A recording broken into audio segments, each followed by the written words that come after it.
Um,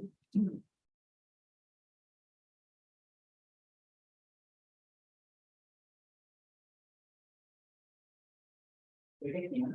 Welcome, everyone. I'd like to begin by acknowledging that we are hosting tonight's program on the traditional territory of the Anishinaabe community. Many Native, Indian, and Indigenous people still live on these lands and have done so for millennia. I would like to welcome you to this event from the level of fighters. My name is Ethan. I'm simply going to be the introduction person tonight, and then I will speak the words in a much better spoken. Yes. I just wanted to let you know a couple of things before we start. First, I'm going to encourage everyone to read themselves. Just so that we're not considered. This is being streamed on YouTube Live, but none of you are on the screen. You don't need to worry about that. We'll be taking questions from the audience at the end of the program. So if you have questions, keep them in mind, write them somewhere, and be sure to remember them for the last 10 to 15 minutes. Without further ado, I would like to introduce you to our illustrious guest tonight. James Somerton began making videos as a pastime and eventually shifted into full-time content creation in 2020. Since then, James has launched a successful IndieGoGo campaign for startup capital to be filmed under his indie studio, Telos Pictures, with the first feature and social due out in 2024. And we are being joined by an advocate for the importance of producing content outside of corporate oversight. N.T Herrgott developed content with a focus on media literacy, social analysis. Under the pen N.T Herrgott, N.T has published Gentleman's Club, a novel about queer teenage superheroes. Everybody can join me in giving a warm welcome to James Somerton and N.T.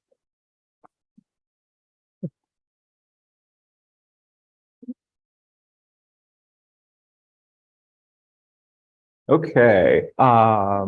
So one of the things that we get asked a lot on in comment sections, live streams and everything, when people discover that we're Canadian is, which is they're always shocked by, is that you do have a very American accent. I did that on purpose. Is why don't we ever talk about any Canadian content or being Canadian or queer Canadian stuff? And usually my answer is that there's not a lot to talk about, but really my answer is Americans don't care. And that's the majority of YouTube. So I figured today would actually be a good time to kind of focus on that a bit more.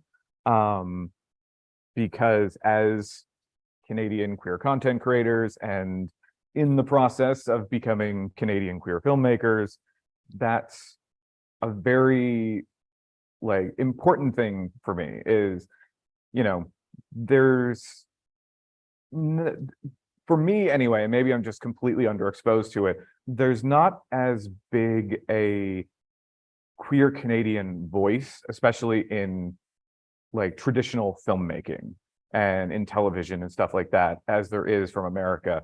Even if you watch things on CBC, like Schitt's Creek, which we'll get into, that does have major queer characters and storylines, it doesn't seem to get as much attention as a minor queer character on something on CBS or something like that. And so I figured we would talk about that and why that's kind of frustrating and how we got there and maybe what we can do about it. Oh yeah, whatever. What better to talk about in the nation's capital is about being gay in Canada. Yeah. This is the place to have that discussion.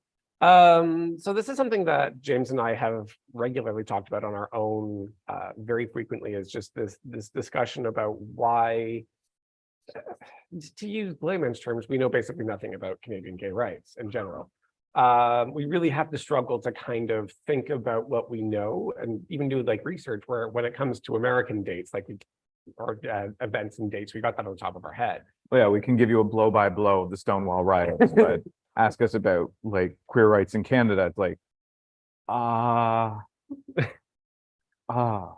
Ginger Snaps came out in like 99, I think. And that's about it. And this is less about specifically Canadian media and more about like the discussion of Canadian identity. But through these discussions that we have, I certainly have the idea that media certainly plays a role in that, and a big role. And I think it's mostly just because like when something important happens, the modern industrial creative thinks, I should make a movie about this. And that happens a lot for American historical events, but not so much for Canadian ones. For a convolution, is that the right word? I don't think it is. It is now. Of reasons, a convolution of reasons, coined it here. And it does start with just the structure of how media is produced, created, and distributed on this Side of the border. Yeah, I was going to use a different word, but that's probably better. Yeah, and like having, come from a film background, it is sort of there's a weird relationship between like Canada and media, and specifically with America's media, because we are so close in culture and in geography that American media just kind of like funnels its way into Canada, whether we like it or not. And so when, for instance, when gay marriage became legal in Canada, there wasn't a whole lot of talk about it among people that I knew at the time. And I was a teenager at the time. Everyone knew I was gay, but I didn't know if anyone else was. But even among the adults and stuff, there was no big drama about it where I lived. There was no discussion of it. It was just something that happened. Whereas I think it was 2 years before, San Francisco had started issuing marriage licenses to gay couples, and it was the biggest thing. America was going to melt down. The whole world was going to end. And everyone in the whole world knew about it. Hurricanes on that. Yeah. And it's sort of like come to my realization lately that, at least for me, and this might be different from other people, I hope it is that when something important happens in Canada, it's almost, even as Canadians, we're kind of like, oh, that happened. Yeah. And when something even minorly of any importance happens in the United States, it makes the news in Canada, it makes the news globally. We as a country, I feel like, even like the queer population, we're on the edge of our seats waiting to find out when's America going to get, same-sex marriage, when we had already had it for several years beforehand. And it seems like much of the world was the same way. And I think it is because of this American-dominated media that just kind of funnels its way into Canada like a... Yeah, you used that word funnel earlier, and I made me think of, I guess, a bit different here, because I've talked to one of the things of being someone who is tangential to an influencer. I still don't like using that term. Strong word. I don't like using that term. Who do I influence? Is I've had some discussions with people in Europe, and the idea of America being this media behemoth is not exclusive to Canada. That's everywhere. But it was hard to kind of articulate to him exactly what that means to be like right next to it. In this specific instance, it's a friend of mine who is in the Netherlands. He was talking about German media passing into the Netherlands. And the things that he was talking about didn't quite line up with the way that it exists in Canada, whereas our media just kind of is, dwarfed next to what America can put out at the rate that it puts it out. And that's for a number of reasons why Canada is in this very unique position as being a same language country next to the world's largest media producer. Because for all Germany might produce a lot of output a lot more media than smaller countries around it, the Netherlands is only, Germany has 4 times the population of the Netherlands, and America has 10 times the population of Canada. Closing in on 12 now, I think. Which is sizable. Like for every 1 Canadian, there are 10 Americans, and they consume a lot of media, and we consume a lot of their media. So just in terms of just the sheer volume of stuff that not only there's demand for in America, but the output for it, because America just doesn't create media for Americans, it creates media for the whole world. I mean, international box offices are a big deal. And it's not just America. There's lots of countries, specifically the ones that come to mind right away are the UK and Japan, basically create media for the whole world. Whereas Canadian media is very Canadian centric. Like as someone who has gone to film school in Canada and tried to get movies made the traditional way in Canada, it is nigh impossible to get something made in Canada without it being the most Canadian thing ever made. And whereas, you know, in the United States, there will be movies made in the United States that take place in every country in the whole world. There'll be movies made in the UK that happens with, in Australia that happens with. Whereas here, it's very Canadian centric in order to get the money from the federal government grants and stuff like that. Quebec kind of has its own system, and that's why a lot of movies that are produced in Quebec will actually be Oscar nominated. They will get nominated for Best Foreign Feature and things like that. Whereas movies produced basically everywhere else in Canada are flatly ignored in the United States. Something like Schitt's Creek basically became popular in the United States by accident because it was acquired by Netflix. People in the US started watching it on Netflix, started falling in love with the characters and the story and the world and everything. And they had no idea that it was Canadian. And the show, even in the end season, you know, they go to what is ostensibly Toronto or New York, but they don't say what city it is when they go to kind of pitch their idea for spinning off the motel. And, you know, that's on purpose, because if they said, we're going to Toronto to talk to these rich people, a huge swath of the American audience just clicks off. So we're in a very interesting position as Canadian creators. And I don't mean James and I mean like we as in Canadians who create things, because there are a lot of us. Most of us end up going to, I'm not good with microphones. Most of us end up going to America to make content. Yeah, like something that Americans don't really, they might know it, but they don't know it, is two of the highest grossing movies ever made were made by a Canadian who actually tried to get them financed in Canada. This is both Avatar movies and Titanic, but the Canadian government wasn't interested in forking over, you know, hundreds of millions of dollars to James Cameron to get these things made. So he went through the traditional studio system and made himself, Fox, and I think Paramount. A small fortune. And now Disney. Sizable fortune. A huge fortune.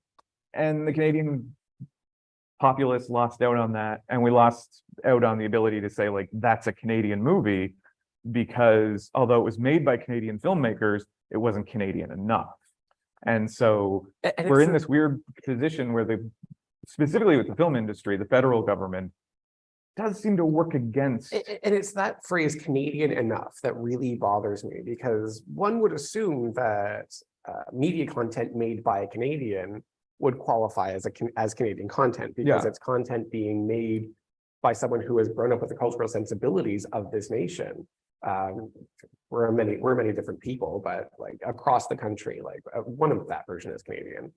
And the movie Arrival, you were telling me the other day, was supposed to take place in Canada. Yeah, Denis Villeneuve, who is from Quebec, wanted that to take place in Ontario. And he wanted it to make it through the Canadian system so that he could employ Canadians and stuff like that, give back to the system that helped him get to where he was. And the federal government turned him down for the financing. So it ended up taking place in, you know, generic flat American state. So yeah, already like out of the gate, Canadian creators are kind of kneecapped as far as, you know, you might want to express your Canadian identity, but you can't do too much of that because then it's not going to be accessible outside of the country.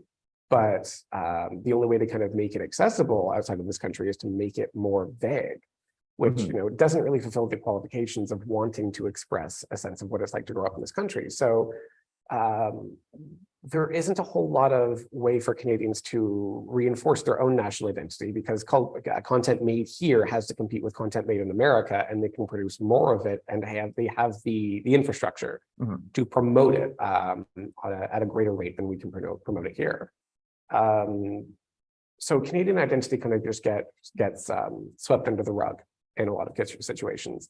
Now, to have oddly, you know, even as the government tries to, you know, create a system where the Canadian media industry is built to enhance Canadian identity, it actually goes in the opposite direction because of the constraints put on it. Yeah, that's what I was trying to say. Thank you for filling in because my words weren't working. Like the need to make Canadian content for Canadians is getting squashed because we just can't compete with national content with American content. Yeah, because Canada kind of acts in a way that New Zealand acts with Australia. Australia has a film production industry. New Zealand has a film service industry, where Australian productions will go to New Zealand because of tax breaks and such, but also because New Zealand has a lot of people who are professionals who can work on the film sets for less money. And that's basically how Canada works for the United States. We have a service industry that is much more popular among American filmmakers than a production industry. We do have a production industry that does make Canadian content, but when you hear of a movie being made in Canada, it's not likely going to be about Canadian issues. It's not going to star Canadians, not likely, probably not going to be written or directed by a Canadian. And we promise this is all going to come back to queer issues eventually. Well, it also limits the ability for Canadian creators to make content that isn't explicitly about Canadian issues or Canada itself. Like there's a diminished possibility for fantasy or science fiction or other genre content coming out of Canada because, you know, Star Wars doesn't take place in America. It doesn't take place in the UK, and yet that got made. But for the Canadian government to give a sign off to Canadian content, it needs to be directly kind of tied to this idea of Canada. Yeah, like maple leaf shaped starships. Maple leaf shaped Star Destroyers. So already kind of out the door, creators are kneecapped. Now, to be Canadian is one thing, but to be queer and Canadian is an entirely different thing. Like you've got even more of a kind of diminished capacity to make media as it is. And like I said earlier, if you want to commemorate something important that happened, you make a movie about it. So that just tends not to happen, especially for queer Canadians. Yeah, like it actually honestly kind of shocks me that there has not been, you know, obviously not a Hollywood movie, but a Canadian movie that has been made. Apparently likely fraud is calling me, about the fact that in 1969 in Canada, we decriminalized same-sex sex. That did not happen in the United States until 2003. So it took decades and decades in the difference between that happening between the two countries.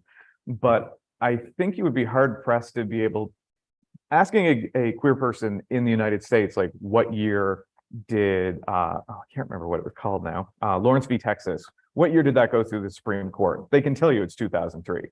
If you ask, you know, most queer Canadians, what year was homosexuality decriminalized in Canada, I don't think most of us could tell you. Like I had to look up the date for that, I'm sorry. I know that before Stonewall, there were several riots in America that several queer bar raid riots that happened in America, and some in Canada too, even earlier. And it's also not like Canada doesn't have any shortage of weird queer stories in our history. Like, well, there's a shockingly undocumented history of police violence against queer people in Canada that goes back, like just as far back as the United States one does. And we all know about the Stonewall riots and everything.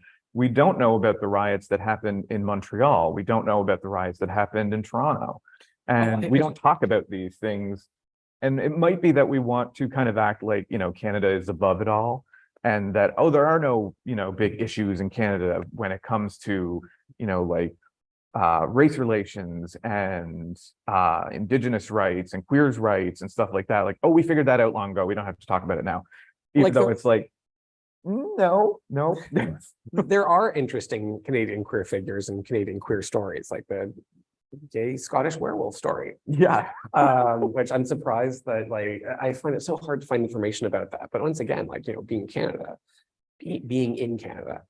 To kind of to explain what that is, I'll make it short. Basically, in the, I believe it was the late 1700s, it might have been the early 1800s. Back when Toronto was York. Yeah, when it was Upper and Lower Canada. there was a Scottish gentleman that basically came across over to Canada. He was kicked out of Scotland for being gay. And he came over with his Twinkie boyfriend. And as the legend basically goes, they moved into a like manor house in Ontario. On Church Street, actually. Yeah, in Northern Church Street. And it So like this is a legend, The of Twinkie course. boyfriend may or may not have been a werewolf. A werewolf that was killing cops. And this movie has never been made, and I would love to make it Yeah. because that needs to be made. But is that the Scottish told us to stop digging into it? Not us, but there was the Toronto Library of Toronto apparently was doing some research into it, and the Welsh and Scottish governments made them stop. Like, why are you hiding werewolves from us, Scotland?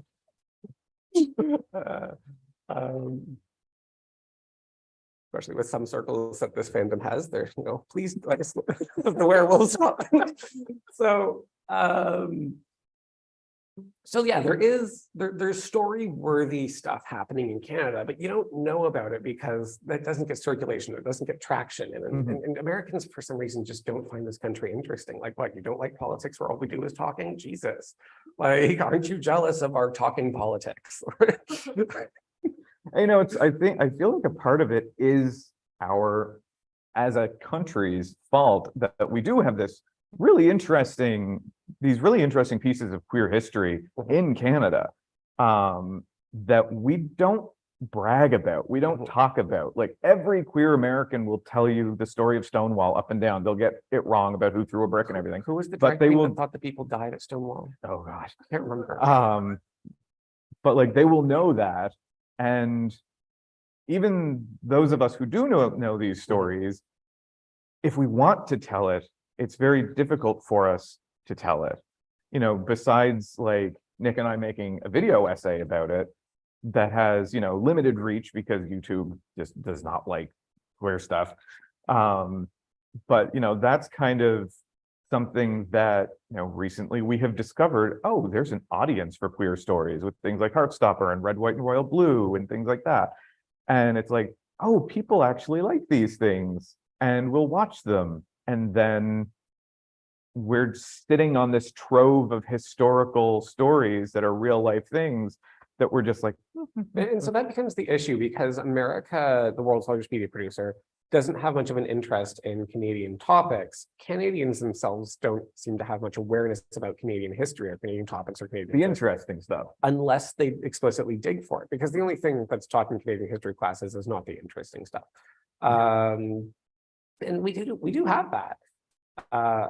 Like, as a teenager, I could tell you like chapter and verse American history from like the Mayflower onward, and I might have known who the first prime minister was. It's John A. Macdonald. I know that now. But when I was 16, I might not have known that. And so that has a ripple effect to contemporary Canadian identity, which I find a bit concerning, is that we just don't have that attachment.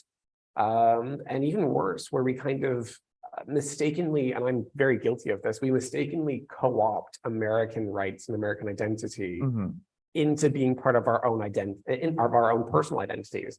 When that just isn't the case. Like, we have a very different culture of queerness from America. Well, maybe not very different, but like, I think in terms of our rights progressions, where we are right now, what rights we have available to us, we don't have as much. I'm saying we in the larger sense. There's a focus. Like, Canadians we kind of hyper focus on queer rights in America because, again, we think, oh, we won, it's over. And we're not paying attention to the fact that New Brunswick just recently passed some anti-queer laws and put them into effect that are going to affect a lot of people in school. And most of us don't know this is happening. We know stuff's going on in Florida and Texas and everything. But again, that's that media permeance that just comes into Canada. And we know what's going on in Florida. And we know, all of that stuff with the presidential election. We know this crazy stuff that's going on there. But we don't know that, oh, it's actually happening here to a lesser degree, very quietly. And we're just completely out of the loop on it. Yeah, and because And we're they feel like they feel safe that they're keeping us out of the loop. yeah, and so like we get to the situation where we throw all of our thoughts and prayers in America because God knows they need it. But like we should also probably reserve a handful in thoughts and prayers for ourselves because we've got a lot going on here too. And it might not be as severe as America, but that doesn't mean there isn't stuff to work on here. That's why my notes keep disappearing. And so like on the So other this was hand, much more like detailed, planned out before we started talking. It's usually what happens. well, that's why we over detail and over plan everything because we know it's going to fall apart when we start talking. So like we get into a situation where we mistake American identity for Canadian identity. And that means we get distracted from Canadian fights, but that also means we have this weird fixation on American victories. Yeah. Where we celebrate American rights in a way that we don't. I don't think we celebrate Canadian victories. Yeah, like there were parties, like I remember when the Supreme Court said that, you could have same-sex marriage in the United States. There were parties in Canada, in Toronto and Vancouver and Montreal, just like there were in the United States. But when we did that, I don't remember giant parties happening. There was, granted, I was a youngin' at the time, and there was interest, but it wasn't something. A Canadian marriage wasn't something we really kind of, we promoted it as a sense of we have something America doesn't, but it wasn't something that was. We're very proud of that. But I found.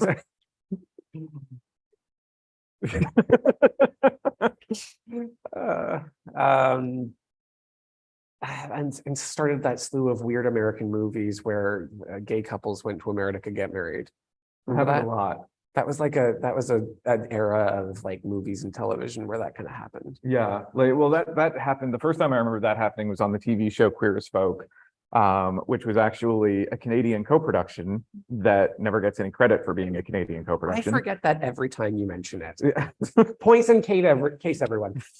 And I think it was in season 4. They went to Canada on a charity bike ride, and Michael and Ben got married, and it was this whole storyline about how safe it was in Canada and stuff like that versus the United States and everything, and like that was the image of Canada that queer Americans were being given, that it's like Canada is this like this which like that's what I said with American media dominance and how that kind of gets outsourced into Canada. The messaging that we get from Americans is that Canada's this utopic place of queer rights, and that like because by comparison, I guess, and so we kind of internalize that, I think, to an extent, where we don't really have interest in our rights or histories or kind of progress that needs to be made, like with the New Brunswick laws, pushing for banning conversion therapy, things like that kind of get swept under the rug because the messaging we get from American media is that we don't need to fix anything because we're already doing, ACEs. Yeah, we do get that a lot, that like, oh, everything's great in Canada. Like you guys got gay marriage in like 2006, I think. It's the same thing as healthcare, really. Like just because we have healthcare and they don't, doesn't mean we don't need to fix the trash fire that is our current healthcare system. Yeah. And, there were so many Americans, I remember like being chronically online in like 2006, 2007, and having a lot of American friends, and then kind of saying like, you guys got gay marriage, like everything's good now. And I'm like, I have a lot of disabled friends who are queer that would disagree with you, because if they get the gay married, they're going to lose benefits. And that's something we still haven't dealt with. Well, honestly, we don't like to talk about. I'd rather have a job and be openly gay than get married between the two. When it comes to marriage, Americans have this weird fixation, or queer Americans have this weird fixation around marriage. To the point of like attacking us like online for regularly. And aggressively, like questioning my safety, but like I'm a little bit shell-shocked from talking about it. But it's this kind of idea that marriage was and is the be-all end-all of everything. And here in Canada, there's very little rights-wise that you can get from marriage that you can't just get from being common law. Yeah. I assume. I've never been either, so. Well, like, again, in America, like, and apparently it's also just the structure of how America works. I guess that too, but the structure of how marriage works in America, because you were telling me that there's a bunch of things that you can do as a married person that you can't do as a single person in America. Well, there's, tax breaks and stuff like that you get when you're married. And in a lot of states, if you're not married, they won't let you into hospitals and stuff like that. And Which like that which I'm seems- like, those are maybe rights that were worth fighting for beforehand. Those also seem to me like, hospital admission rights seems like an entirely separate issue that marriage should not be involved in. Employment non-discrimination Yeah. should have been on the docket first. Yeah, and so like all of the things that when I hear Americans talk about why marriage was so important, all of the things that marriage gave them, I think are things that they should have had regardless of being married or not. And to just prove the point, we've spent the last 5 minutes talking about America. And because American media, American news just finds its way into, it's like a brain worm that just goes in and just kind of sticks in there. Again, upwards of 10 times the population. Yeah, and like you said, like that doesn't so much happen with was it the Netherlands? It was Netherlands and Germany The specifically. Netherlands and Germany. And granted, I've never been to either place, but I'm just kind of playing a numbers game. Yeah. But again, it's also a shared language, which is why Yeah. most of the Canadian media that gets out there is French, because that doesn't really have any American competition. Well, yeah, I know way more Americans who know what Bon Cop, Bad Cop Yeah. is. It's one of the greatest movies ever. I haven't seen it yet, actually. Yeah. A relatively bad one. We've been talking about America for about half an hour so far. So So like I know way more Americans who know what that is, and like we covered that in film school and everything, than Americans who might know, damn, now I can't even think of a Canadian movie. and like if an English Canadian movie gets to the point of getting Oscar buzz, oh God, that's everywhere. When did that happen? I remember there was one about hockey a few years ago. That got Oscar buzz? I don't know. It was just getting a lot of buzz. Maritime. So usually the things that Octopus are not from Quebec are usually from Maritime. Yeah, like I can see the movie. That's it. Yes. That one. The video store I grew up near had that poster up for like a decade. Stuff like that. I remember I And was actually working for Halifax Pride when Elliot Page was going around doing his documentary. Sorry, it was at the time. And there was everyone came into the office like, oh my God, have you heard? Like, he's just outside. It was the office was abuzz. and that was actually, I remember when Juno first came out, like every Canadian being like, oh, this is a Canadian movie. Look at all the Americans watching the Canadian movie. And that was a movie the Canadian government refused to fund, even though it had a mostly Canadian cast, Canadian director, Canadian producers. They had to go to America to get the money. And then it made a couple $100 million and won some Oscars. And it's like that cycle keeps repeating itself, that there are these movies that we would be able to take credit for, that the government, the federal government, no matter what party's in charge, for some reason, they're always just like, no, it's not Canadian enough. No, we don't want to say that Titanic is a Canadian movie, or Avatar, or Juno, or Aliens. We don't want to say that these are Canadian movies, or Again, Arrival. The discussion about a bureaucratic board of politicians deciding what is. Well, they're not politicians, they're not elected. Yeah. Yeah.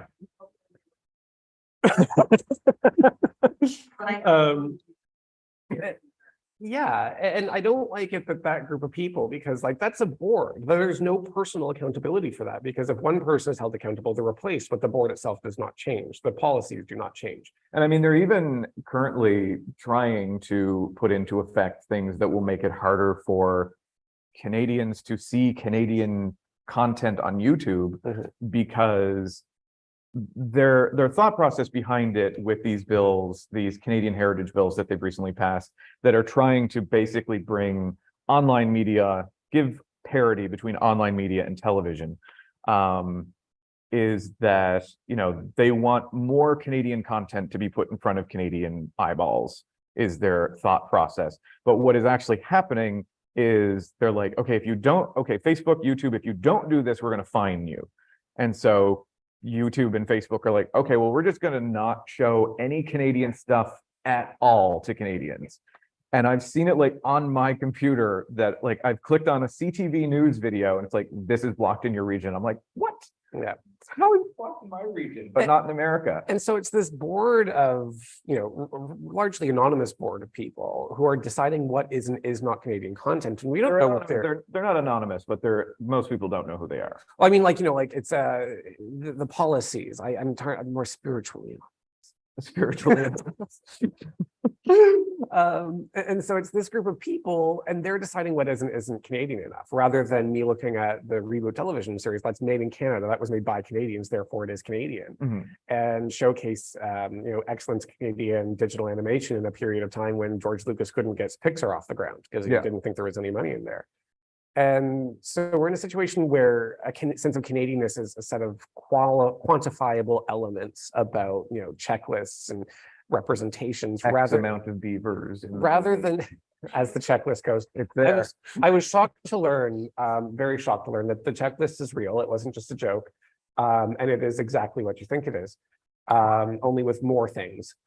And so rather than just You do have options. There's maple leaves, beavers. you can go maple leafs or beavers. Parliament. You can show Parliament. And so once again, a sense of Canada, which is about a current contemporary idea of what It's much more in the Body dangerous thinks- word. It's much more driven toward Canadian propaganda than it is Canadian media. The federal government would much prefer, which nobody wants to see propaganda in general, let alone people from another country. And so it seems like, the heritage ministers and stuff like that are more interested in that than they are in actually promoting Canadian people. They want to promote the idea of Canadian excellence is Canadian content.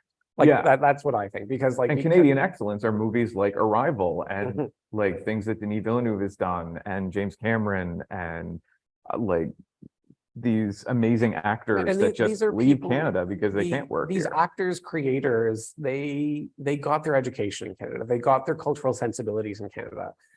They got their drive in Canada. And those are things that the Canadian people should be able to take credit for, as saying, I belong to a nation that generated this stuff. But the Canadian government, or at least the kind of certain bodies within the government, seem to be preventing people from having that sense of pride in being Canadian, in lieu of wanting this kind of hodgepodgey kind of something that's more easily taken credit for. Yeah, you can take a political body can take credit for a piece of work if there's a political symbol in it. And so and that's also why Canadian authors, Canadian writers usually end up leaving. Well, Margaret Atwood's an example. She just left. She tried being published, the writer of The Handmaid's Tale and multiple like classic novels, tried being published in Canada, was turned down because her books weren't Canadian enough, and then left and became one of the most, published through New York and became one of the most celebrated authors of the generation. Did you know one of my favorite books is Canadian? No. It was written in the 1800s, called A Strange Manuscript Found in a Copper Cylinder, or a manuscript found in a strange Technically, copper Canada cylinder. wasn't a country in the 1800s. I don't know if you take credit for that. It's very much about what's the word? Looking for the word. I have no idea. It's the political version of colonial imperialism, very anti-imperialist. And it was rediscovered a little bit in the postmodern era. I think it was Arthur Miller. He shared a name with a famous philosopher, and I think that's the one. It's been on my bookshelf for ages, and I just haven't cracked it open again. And so, where is our kind of presence of historic literature either? Our presence of historic media? And in a desperate bid to kind of craft a sense of political and national and social pride in this country, we're just missing out on having any of that content. Yeah. And for instance, this was something that, Nick wrote a novel called Gentleman's Club, and it takes place in San Francisco. And we were going through the list of the Canadian Book Awards that Canadian authors can submit to, and it was disqualified from all of them because it doesn't take place in Canada. And so even though it's a Canadian author, that is, and it's about, queer superheroes. And I have never not lived in America, or never not lived in Canada. Yeah. And so even though it's it is Canadian excellence. Mhm. It is disqualified from being an example of Canadian excellence because, well, it takes place in San Francisco Yeah. instead of So Montreal. it can't, so ergo it can't be Canadian. And again, how do you define Canadian? And again, we're supposed to be talking about gay rights in Canada. We are supposed to. Yeah. Again, Funny like- how this happens. and like I think that kind of makes the point is that we as queer Canadians don't, for the most part, Mhm. have a real idea of what a queer Canadian identity Or is. I think it should rather be said it's more difficult to garnish that through osmosis, the way it's much more easy. to well, yeah, I break was that. going to say, because it's not that the information isn't there. The books are available in the Mhm. libraries and stuff like that. You can read them. I've read several the last couple of years.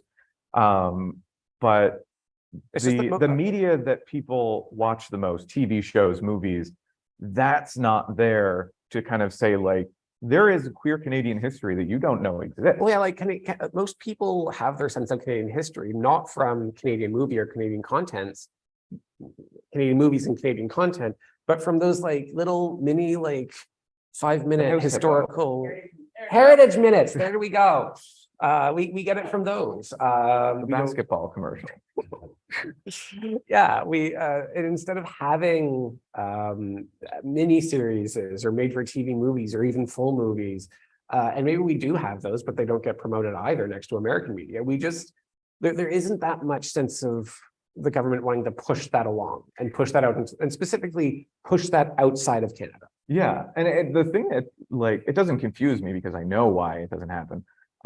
Is you will see things that are co-produced by the BBC and HBO, and they're very British. They are the most British things you will ever see, and they're promoted by HBO or Netflix. Why isn't CBC trying to do that? Well, like- Netflix Canada is a thing. Take something like Letterkenny, which is popular in Canada, not my style, but I appreciate it.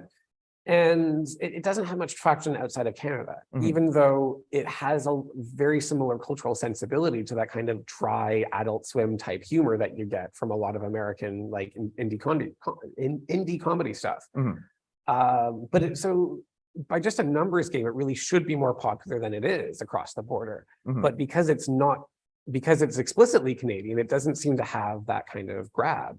Yeah, and And- again, that comes back to Schitt's Creek, which was, Canadian across the board. It was filmed in Canada. It starred Canadians, directed, so, like, produced, all of that. I have But they never said it was in Canada. I have this question of like a chicken and the egg sort of thing. Like, is Canadian media poorly received in America because there isn't an established pattern of, expecting good stuff to come out of Canada, or is it just Americans have no interest? Mhm. Because we can talk about like developmental producers and stuff, and like they may say, look at Canadian content and say like, oh, there's just not much call for that here. But time and time again, it's kind of proven correct that executives generally follow trends and they don't really know why things work the way that they do. Mhm. So is it just because there hasn't really been a good attempt of promoting a Canadian story or Canadian content outside of Canada? Because the stuff that's made here can't compete financially, like in terms of budget and quality with stuff that's produced in America. Like it's very telling, I think, that the producers of Schitt's Creek, Mhm. after it was a huge success in Canada, in the US, across the world, on Netflix, they never got a production deal in the US. It's like, well, why not? Why was there no Hollywood production deal? Why was there no follow-up production deal with CBC or anything? What my question is why would they have to go to Hollywood for that? If the Well, that's- Canadian, yes. we have a national, as a nation, we have this story that is wildly popular around the world, huge following. Why is the administration, powers that be, whomever, not just saying like, let's change the rules for this, maybe other things, because we see a venue for more Canadian excellence? And there was a hot minute right after Schitt's Creek won like every Emmy for its final season that the federal Liberals were talking about changing the heritage laws, the Heritage Act, so that more generally produced content could be funded in Canada. And then the pandemic happened and that just went away. Maybe someday we'll get a reprise of that kind of attempt to relook the laws. Maybe someday. But until then, that is one thing that, little self-promotion, Telos, our production company, is actually making. We're going into production in 2024 of a movie that is, again, doesn't take place in a Canadian city, but it is starring Canadians. It's written and produced by Canadians, directed by Canadians, and takes place in Canada. But there's not going to be any Maple Leafs flying around or anything like that. But it is Canadian media, queer Canadian media that will be put out there. And, just to test the waters and see if there is an audience for that, because I think there is. I think the digital age and the democratization of media that has come through the ability to self-promote and self-create things like with Vibs and Pop, and a lot of other independent creators, is learning that there is a large audience for a lot of stuff that has been formerly had its nose turned up. So I think that there is probably a sizable market for a lot of the stuff that we're talking about should exist. Just because and this is kind of what my philosophy with writing, like there's always a question like, oh my God, what if no one cares about what I'm writing about? If you care about it, you're not so independent and unique that nobody else is going to care about it also. There's going to be a lot of people out there who have the same wants and desires as you do. Yeah. As we've kind of proven, there's 320,000 subscribers on the YouTube channel who actually care about what two Canadians think. I still don't know how we garnished that. Yeah, I don't know. Just making little videos about Disney. Oh God, the early days. But yeah, so I think like in closing, just kind of saying, I think that there is a distinct queer Canadian identity that is distinct from the American identity. And I don't think that identity exists without media to reflect that identity either. I think I think it does exist. We just don't reflect it back at ourselves. Well, yeah, like we so don't it get that feels like sense it of like doesn't. a feedback loop that reinforces that. So we're constantly trying to find ways to kind of separate ourselves and distinguish ourselves from Americans as being different than Americans, rather than kind of focusing on what is Canadian. Yeah. And that's not necessarily how many beavers you can fit in 90 minutes. Pixar just makes its next movie about beavers. Well, Turning Red took place in Canada. It did, actually. Yeah. That point in case, why have we not talked about that in this discussion yet?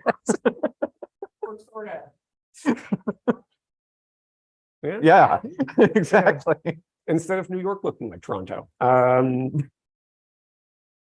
But I do want to kind of, before we go into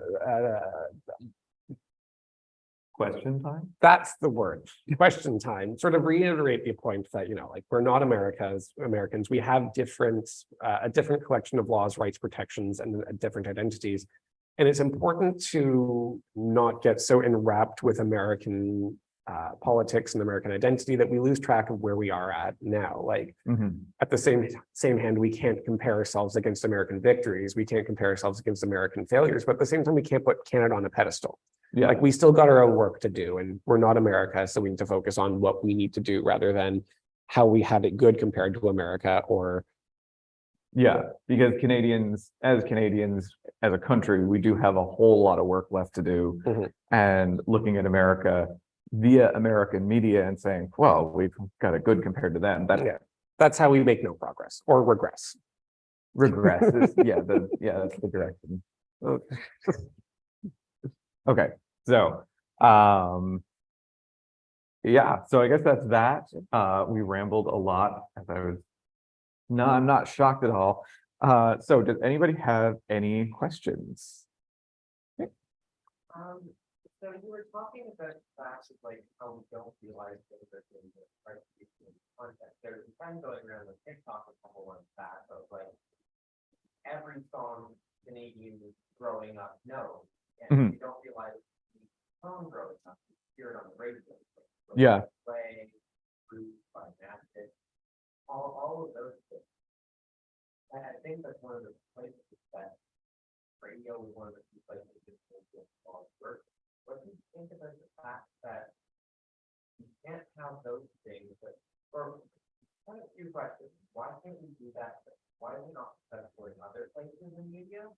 And then why did you always assume that those songs that you hear on the radio are universally popular? Just summarize the question before we answer it. So the question, as far as I understand, was want to know, is there any way we can kind of, radio was a space for Canadians to kind of flourish. And is there any way that we can kind of propagate that in a similar way with other media? Yeah, you probably said in other cases, why did you assume that something gets attention? I can't tell me American content, I don't. Yeah, like the only time that I'm like, oh, this is Canadian is when I can tell it's been produced following the heritage laws because it's got all the specific things. But I think with something like music, there's a much lower barrier to entry. So to, produce a record costs, a percentage of what it would cost to make a movie or a TV show. Not to mention that, but radio is very localized. Like when it comes to FM and AM stations, like you get a much narrower scope of how those signals kind of travel, as opposed to film distribution across the world, which is trucks and I guess now email. Mostly hard drives. Whereas, sorry, my brain just went blank there. Yeah, so it is a much lower barrier to entry for music. And I think that there's kind of a democratization going on now with, like TikTok and with YouTube and stuff like that, where you don't need $500,000 to make something and send it out there. And you can kind of do what we kind of did, which was just be Canadian and have Canadian perspectives on things and kind of trick people into paying attention to you. And that's really YouTube, isn't it? Just tricking people into paying attention to you. Pretty much. And like across social media, like there's a lot of, and on YouTube, there's a lot of Canadian YouTubers and a lot of queer Canadian YouTubers that nobody knows that they're Canadian. I really like it when Americans learn about the house hippo. It's always great when you show them the house hippo for the first time and they're like, what is this? I just watched a compilation of people reacting to that commercial. Oh, and the one with the robot arm. The arm yeah, comes off. Yeah. I can put my arm back on, you can. But I just watched a compilation of Americans reacting to that, to the House Hippo commercial, and so many of them thinking, is that does actually Canada have pygmy hippos? like, just point this. Yeah, completely missed. One thing I really like is learning when artists I follow a lot of illustrators, perfectly safe for work, wholesome artists. And then learning that they're actually Canadian, I'm like, oh my God, same. I think that answered the question, I think. I don't know.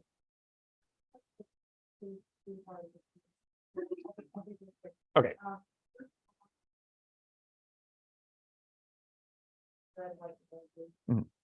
I've been making this point a lot, and it's kind of more of a comment, honestly, but that there's so much more with white male dominated content that gets out and stays out. And then there's so much more like lesbian content, specifically with lesbian colors. Yeah. That often gets people, or completely removed from their platform, like their own position for good now. Willow, there's the platform, largely pink ladies, all of these amazing shows are saying on Netflix, is not owned by Netflix, so so like these are all these clear like sapphic shows with like non-white lesbians that are getting constantly stuff into the book, and I'm almost like seeing it like the white male like the America of the relationship, and then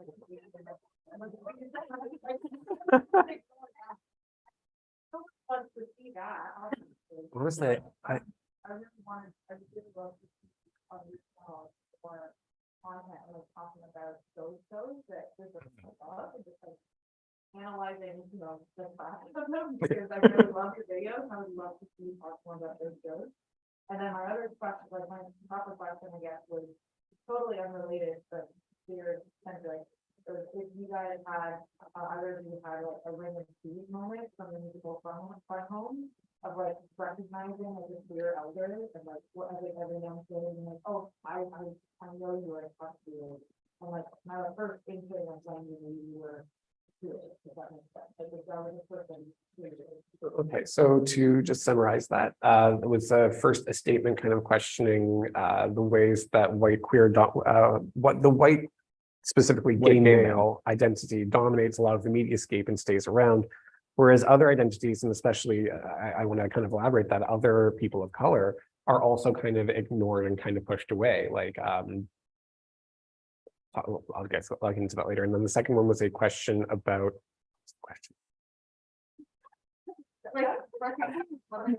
right, recognizing elder queers as specifically a younger. Yeah, kind of like, Okay. it's from the musical Fun Home, there's a song about the scene where it's unclear recognizing people as lesbians. Mm. She's like, oh, I don't know what it is, but I know, Mhm. I am you, and like that kind of recognition as a young queer. Yeah. To answer the first one, we've actually got some videos planned coming up in the fall and the early winter, because I've been noticing that too. And that's something And that I've kind of, with my kind of business school media hat, I know why it's happening. And I feel like I need to make a video explaining why it's happening so people can kind of change and hopefully change their trajectory on stuff. And that's something I actually feel fairly cynically about, is like kind of why the gay male has dominated so absolutarianly the media landscape. But then again, like Specifically because if you ask, I like, feel if you ask gay men on Twitter what they think of Heartstopper, they will usually say they don't watch it. So there's a It's being consumed by straight women. yeah. Mhm. So the victory isn't the the victory people realize. Because Yeah. like you Yeah. said, especially homophobic, they're producing all the boy love film. It doesn't mean. Okay. Yeah. And Heartstopper. That's true. People are interested in the romance genre. I actually have heard that recently too, lesbians who kind of hoard their like kind of gay gay boy stories. I haven't dug that deep into it, but as for me, I just like, I also find everyone outside of the gay male identity is like almost caricatured or stereotyped. Like you get asexual or non-binary people who are basically ostensibly robots. Yeah. And I find that when it's in the identity outside of just the main one, the one that everyone seems to care about, oh, that's also equally as bad. It is very caricatured, and I think that that's a problem because it makes it very difficult for people like those to exist in real life without without challenging expectations, which is exhausting. Mhm. And as for your second question, at least for me, I grew up in a really small town. And so it was this really weird kind of thing where I kind of didn't know that gay people existed, but I knew I liked boys. And there wasn't like the realization of it until I can't remember what, I think it was the movie Kiss Me Guido. My mom rented it and we were watching it and I was like, oh, okay. So I sadly will probably never be able to think of a ring of keys moment I had because me being fairly neurodivergent, I just social cues right in my head. So I never would have picked up on that if I would have met anyone. That said, I think my earliest exposure to queerness was Some Like It Hot, the movie. The first one, back when you could still put that in movies without being political. And I think I also saw The Birdcage for earlier on too, but I didn't see the Birdcage till I was like 17. weak. Okay. Next question. Let's go from left to right. There's one at the back. Well, we are going from left to right. No, there's one at the back. Actually, I'm Oh. actually going to identify students, but I actually like it for. Oh, okay. Day clubs in the 90s because you could have great music and not be sexually broad. Okay.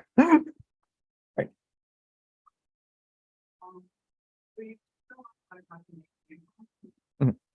But there's another question on the 11 that in terms of film, in Canada, it's an effect for all.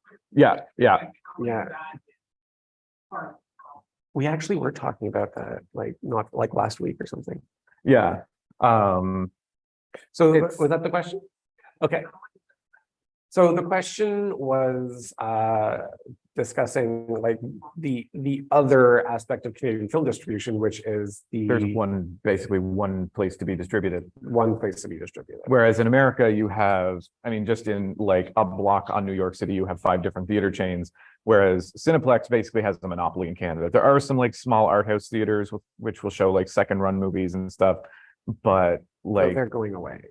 yeah, they're dying off, and basically everything is Cineplex. So you need to be able to have the money to be able to get into a Cineplex theater, and that isn't very easy to do when you first you need like quite a bit of money. So in order to do that, you basically need in Canada, you need the government funding. And so that's kind of you're out of luck there unless you've got some angel investor in Dubai or something who's just throwing money at you. Though that said, like we might be looking at a new opportunity for that with the internet and getting things passed around that way. I mean, like it means that But even then, you do need to be able to, like, if you make a movie that gets onto Netflix Canada, awesome. You're not on Netflix US, it might as well not exist. yeah. And so you do need that international distribution, and there's basically nowhere in Canada there's basically nowhere in Canada that does international distribution. So I let think, alone, and there is only one theater chain in Canada so that you can go what to. I'm gathering from this, and this is including the earlier discussion, is that if you are a Canadian creator, there is literally no one in this country who is going to help you make your media. There's lots of people who will help, just not like government. Well, like that will who's help gonna you. get it out there? Who's gonna like put it out into the world? I don't mean like your friend who's gonna, you know, sit with you and edit your book for free over several months of laborious reading out louds over a table. Like, I mean, like, you know, like people who are looking to try and make money off of your stuff. There's no one helping you. Yeah, because there are like in the United States, there are tons of distribution companies that will find a way to put your movie into theaters, specifically because you need a specific theatrical run to be eligible for Oscars. And so if they think your movie is good enough, they need to get you into at least 1 week in New York and LA in order to be considered for Oscars. Whereas like, so there's a ton of different distribution companies that can do that. And then there's, you know, home video and streaming and stuff like that. Whereas in Canada, there's really not a whole lot of distribution companies. There's Maple, which does mostly horror stuff and a bit of queer stuff. And then there was Alliance Atlantis, but I don't know if they're actually still in business. They basically worked as Warner Brothers distributor in Canada, and everything else is American distribution, unless you're going through like Crave or something like that. Okay, so I get this all the time because I lived with them for a while and I spent time with them, but I love hearing you talk about movie politics and like movie stuff because it's like listening to a lecture on like European feudalism. Like it's, Yeah, the film industry is not dissimilar from that. it's like I continue to not understand why movies about Hollywood don't make any money because it's basically Game of Thrones. It's because when Hollywood makes movies about Hollywood, it's very laudatory. Yeah. They never actually make movies about Hollywood. Mhm. Okay. More questions? More? Okay. So you expect that, city affected that. I've never heard of that. Written by the author, architect, about pictures that they found spanning several decades. Mhm. Like, well before any sort of legalization of a really good book, and then making it a TV show. Really? That sounds interesting. I'm immediately impressed and interested. So I'm definitely going to check that out. Thank you. That was quick. Can we do one more? Okay.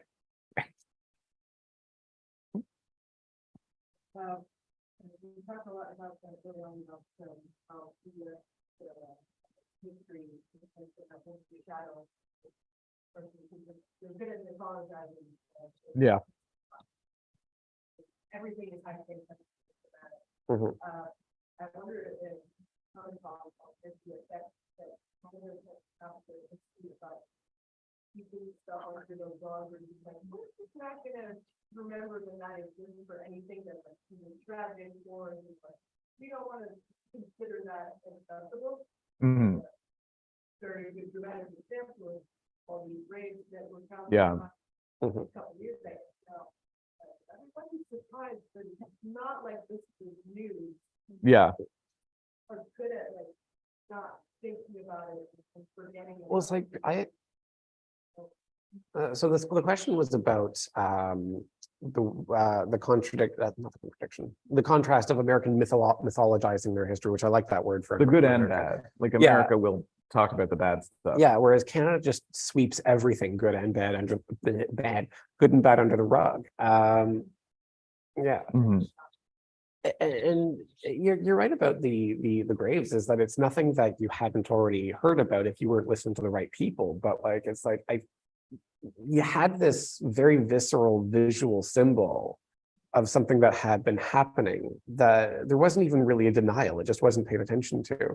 And so like, is that another reason why Canada just doesn't develop its own content, because there's this kind of fixation on pretending like our history doesn't exist? Well, like I said, again, it's basically CanCon is basically Canadian propaganda.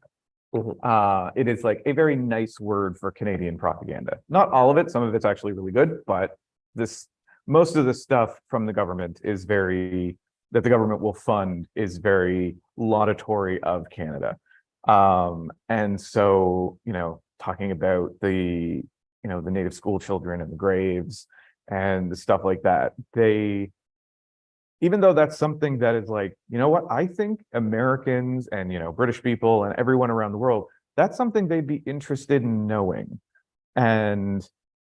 But we are very squeamish to admit that we did anything wrong. And I'm kind of like, Germany produces movies about the Holocaust, but we are just very much like, look, Justin Trudeau has a pride flag. Like, oh yeah, absolutely. Well, it's like, and they're good novels too. Why don't they get like content made about them? Why don't they get adaptation? Yes, yes.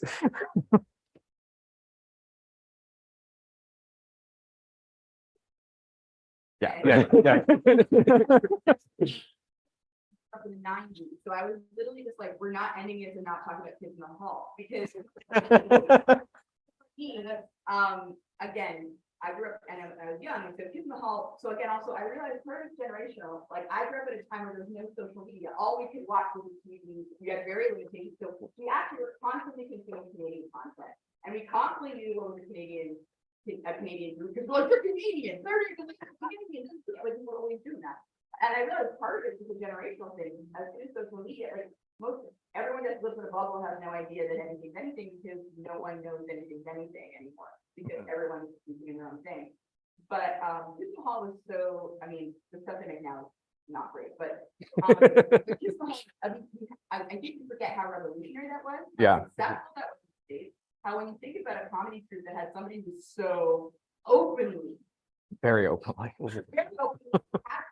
hack characters, talked about a lot of political Canadian things. I still remember Buddy Cole's analysis of, the university professor who literally got government funding to try to prove that Asian people are naturally smaller because they have small penises, and Black people are naturally too because they have big penises. That government funding. We're going to use that are asking people who are Black, people how much they're declaration.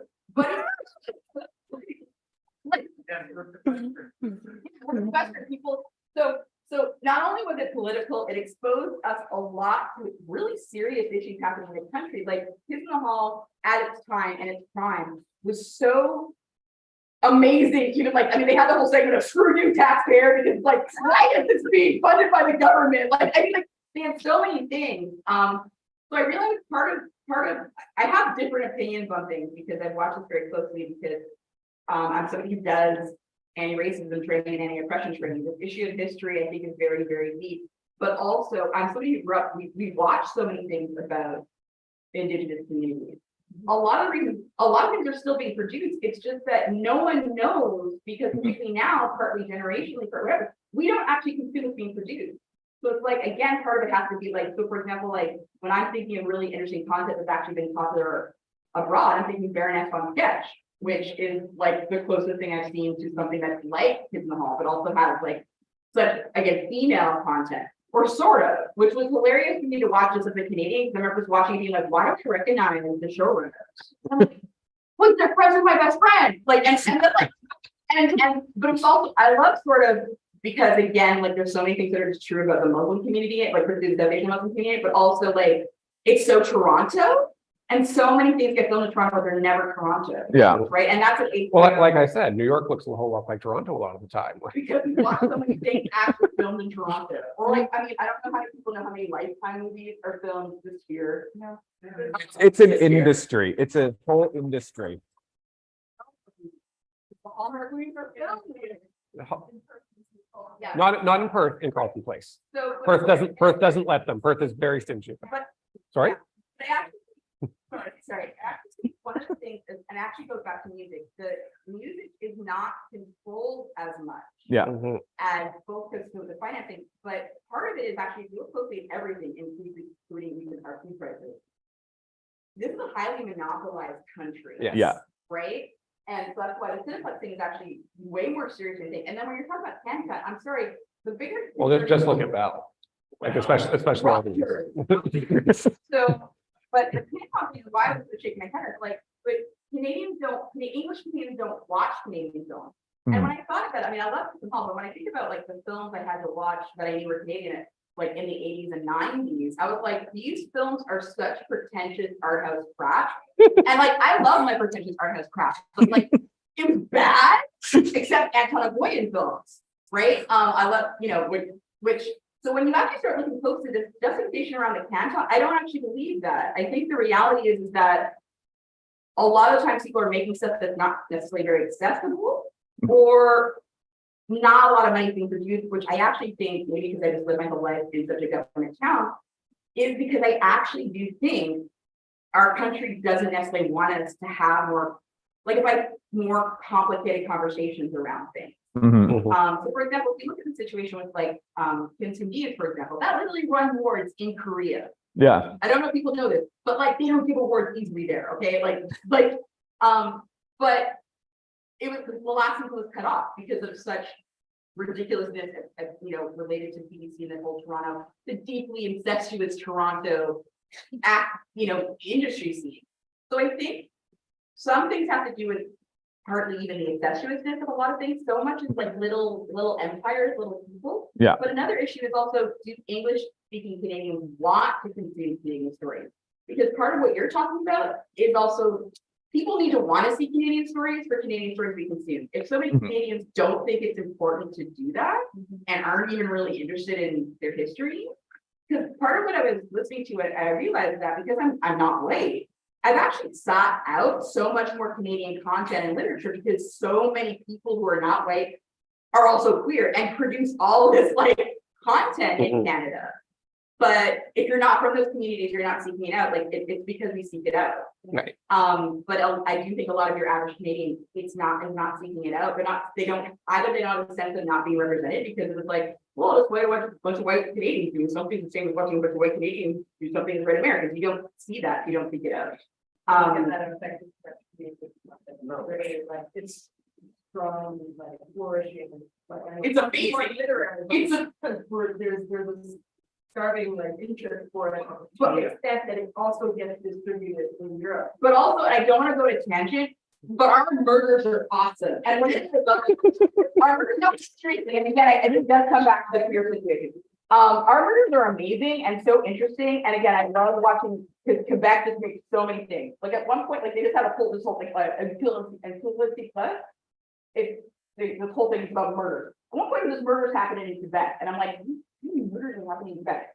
But even when you think about it, like the murders that happen, the serial killers that the police didn't even bother to find, specifically targeting mainly people of color, who people didn't even have status. Like, how is that not a miniseries right now? Yeah. that would be watched internationally. And that's what I'm saying. It's gonna sound really weird, but I don't actually think anyone really cares even about people watching it.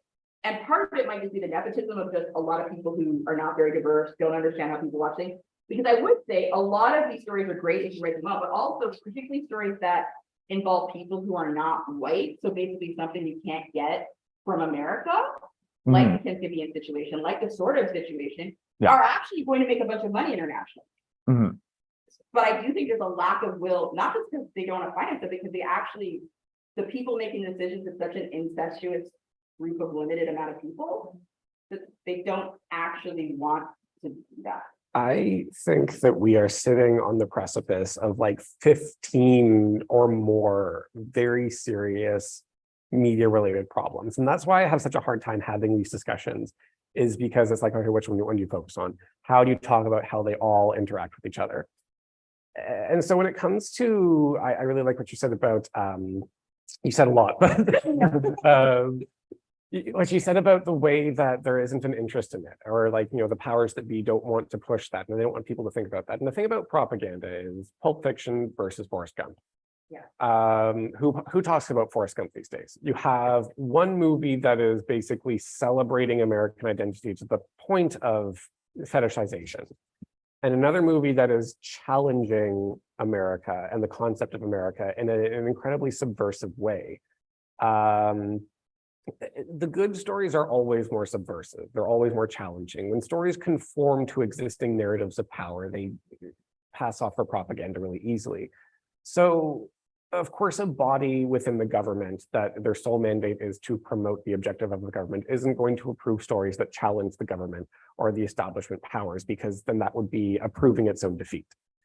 And that's kind of where I go for on that tangent. But in terms of about audiences and, you know, people being interested in, especially on different like race lines or something, it is a matter of like what people have exposure to. Like I said about reading, I don't consume media very quickly, so I have to be very selective about that. So I'm going to gravitate towards media that I've heard about, and I don't really have any social circles. Yeah, well, like that's one of the 15 issues that's kind of factoring into this. It's like we're living in a very difficult time, and breaking these patterns is going to be difficult. And that's why I focus less about Canadians creating things, because I'm sure there are so many Canadians that are doing really amazing things under the Canadian flag and doing it very well, but because they don't have the ability to compete with American distribution, American advertising, American airwaves, especially American media's domination over the internet, which is something I don't think there's a whole lot of research into, but I think there needs to be. It's difficult for me to kind of latch on to anything that I may like. And in regards to art house things, I saw The Northman once, and that was enough. And like, I completely, like, I'm a true crime junkie, but like I'm the only gay who isn't James. like I am convinced that the fact that there has not been a series about the Bruce MacArthur murders is because of what the people he killed looked like. Like there's a Netflix series, it's a docu-series, and those murders got a two-parter in it. People were talking about it all over Twitter, and there is like nothing about it in Canada. And it's, I think, again, that sort of propaganda idea of, ooh, we don't want to talk about that because that makes us look racist and bad. And it's like, or you can point out, yes, it would. I Like that's an HBO miniseries waiting to happen. They made Dahmer, like Jesus. Yeah, and we would hopefully make it way better than we. Yes. Yeah. Don't let Ryan Murphy hear it. he's still salty about that. So we're the victims of Dahmer. Yeah.